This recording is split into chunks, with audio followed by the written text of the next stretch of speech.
In this section, we're going to discuss some of the attributes, characteristics of strings. One key property of a string is its immutability. That means once a string is created, that text can never be altered. It does not change. Many string methods appear to change the value, so it seems like this immutability is a false statement. What happens is that the original object is used as a starting point. A new string is created from that, which may have alterations, and that new object is used. So now there are two strings, not just one, the original and a new modified version. This means that it is possible to lose the original string. If a variable is assigned to a string and that variable is used to transform the string, say a replace or a substring operation, the result is assigned back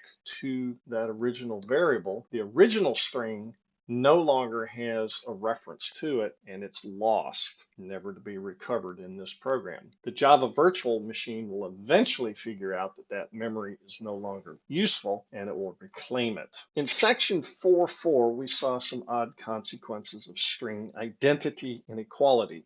Identity was where the reference variables were compared to see if they were referring to the same object, whereas equality was the object values themselves were compared to see if they were equivalent. For efficiency, many string objects that have the same value are condensed into one object. That would mean they are both identical and equal. Rather than having 2, 3, 4 different string values that are equivalent to each other, why not just have one? Because they're immutable, there's no way to change it. So all of those references would refer to the exact same value. This is called interning. It's an efficiency step that the Java virtual machine does, and it has a few consequences. When we use the shorthand assignment for creating an instance, interning occurs. That's when we say something like string s assign quote hello world quote. That's the shorthand initialization. When we use the longhand or full version, where we say string s assign new string and then we give it some characters, those instances will not be interned. So the behavior between shorthand and a longhand creation may vary. So be sure to understand the differences. Consult documentation for more specific explanation. Shorthand saves time, but it tends to teach the wrong things early on. Be careful when comparing string identity and equality. We can replace characters in a string. Actually, what happens is the original string is used as a template, and then the transformation is done in memory, and a new string is created from that. There are now two versions, the original and the modified. The original string remains unaffected. Pattern matching is a powerful technique that allows a specification of a pattern for how text will appear in general, and the string can search for occurrences of that. A regular expression is a powerful way to describe one of these patterns. I would encourage you to look in the book and online for the use of regular expressions, sometimes called regexes, because they are very powerful when we're searching. We can specify something like, look for a particular character, let's say the value x, and it will search for x. Or we can say, look for any character followed by a digit, and it's easy to specify that.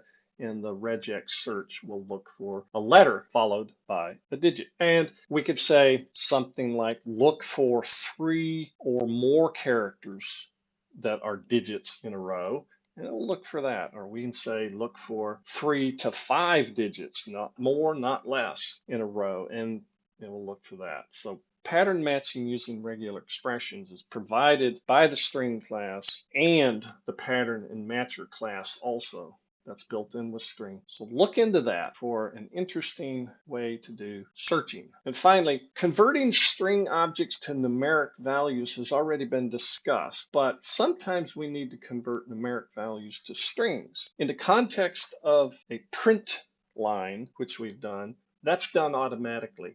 What actually happens is that any object has its toString method called, and it converts the internal data to some printable textual format, and that's what's output. Sometimes we want to have strings created from numeric values outside of a print line type context. The string class provides a set of value of, and then whatever the type is of the variable that we're using, methods to perform conversion from numeric to text string. If you're building up a string and you need a number in it, we can use the concatenation operator, the plus sign, and expect the value to have the toString method called on it, or we can explicitly use value of and get the string that represents that data value. The string class is very powerful and it's very extensive. There's a lot that can be done. It's worth your while to study it and experiment with it because it does so much, and you'll find it very convenient to know those additional methods that it can perform.